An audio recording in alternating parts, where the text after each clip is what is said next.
Hi friends, today we will talk about how to fix or how to solve the problem of purchases on Google Maps. We click on settings. In this page you can click on apps, default apps, app settings.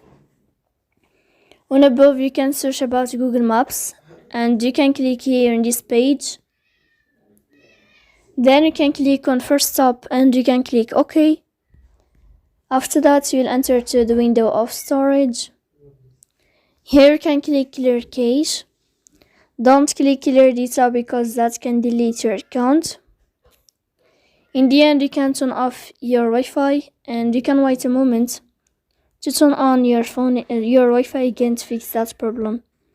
So please don't forget to support us by like and subscribe.